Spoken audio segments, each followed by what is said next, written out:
चीनी राष्ट्रपति Xi Jinping के साथ मुलाकात से पहले अमेरिकी राष्ट्रपति डोनाल्ड ट्रंप ने भारत को लेकर बड़ा बयान दिया है। आपको बता दें कि आने वाले समय में चीन के राष्ट्रपति के साथ शी जिनपिंग की मुलाकात होनी है। लेकिन उससे पहले राष्ट्रपति ट्रंप ने एक बार फिर से प्रधानमंत्री नरेंद्र मोदी और भारत को लेकर यह बयान दिया है।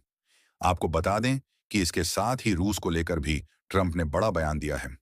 दरअसल राष्ट्रपति ट्रंप को उम्मीद थी कि पुतिन के साथ मुलाकात के बाद यूक्रेन युद्ध को लेकर कोई हल जरूर निकलेगा, लेकिन ऐसा नहीं हुआ, जिसके बाद अब ट्रंप ने रूस को प्रतिबंध की धमकी भी दी है। और इतना ही नहीं, अमेरिका ने बड़ा एक्शन भी लिया।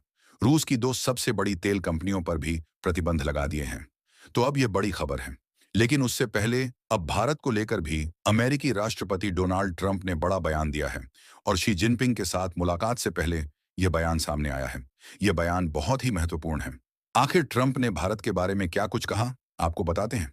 अमेरिकी राष्ट्रपति डोनाल्ड ट्रंप ने कहा कि भारत ने मुझे बताया कि वे रूसी तेल खरीद बंद करने जा रहे हैं।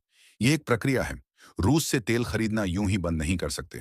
साल के अंत तक उनके पास रूसी तेल लगभग शून्य रह जाएगा। भारत बहुत अच्छा रहा है। कल प्रधानमंत्री नरेंद्र मोदी से बात की, वे बिल्कुल अच्छे रहे हैं। चीन थोड़ा अलग है, रूस के साथ उनके रिश्ते थोड़े अलग हैं।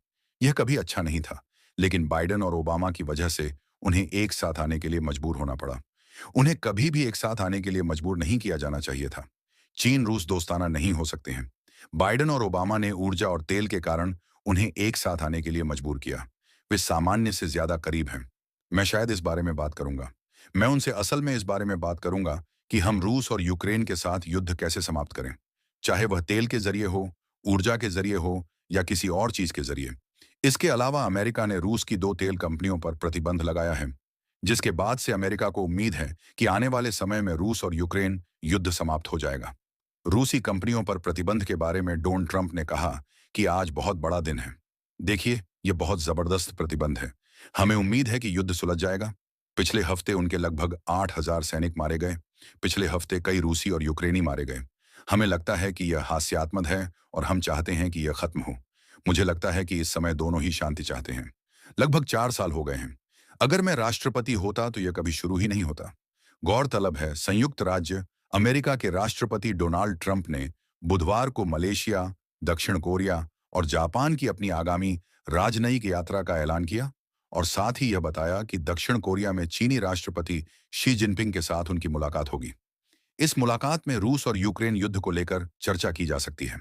ट्रंप ने यह भी खुलासा किया कि उन्होंने कूटनीतिक प्रयासों में प्रगति की कमी का हवाला देते हुए रूसी राष्ट्रपति व्लादिमीर पुतिन के साथ अपना प्रस्तावित शिखर सम्मेलन रद्द कर दिया है। ट्रंप ने कहा कि मुझे ठीक नहीं लगा, इसी वजह से मैंने यह बैठक रद्द कर दी। इसके साथ ही ट्रंप ने बताया कि अगले हफ्ते हम मलेशिया, दक्षिण कोरिया और जापान जाएंगे। दक्षिण कोरिया में मैं चीन के राष्ट्रपति जिनपिंग से मुलाकात करूंगा। हमारी एक लंबी बैठक तय है। हम अपने कई सवालों, अपनी शंकाओं और अपनी अपार संभावनाओं को मिलकर सुलझा सकते हैं। हमने राष्ट्रपति पुतिन के साथ बैठक रद्द कर दी है। मुझे यह ठीक नहीं लगा। मुझे नहीं लगा कि हम उस मुकाम तक पहुंच पाएंगे जहां हमें पहुंचना था। इसीलिए मैंने रद्द कर दिया है। तो अब रूस और यूक्रेन युद्ध को सुलह कराने के लिए अमेरिकी राष्ट्रपति डोनाल्ड ट्रंप अब चीन के राष्ट्रपति के साथ मुलाकात करेंगे। अब देखना दिलचस्प होगा कि चीनी राष्ट्रपति के साथ मुलाकात में क्या तस्वीर निकलकर सामने आती है और क्या सच में चीन के साथ बैठक करने के बाद रूस यूक्रेन युद्ध का समाधान निकल पाएगा।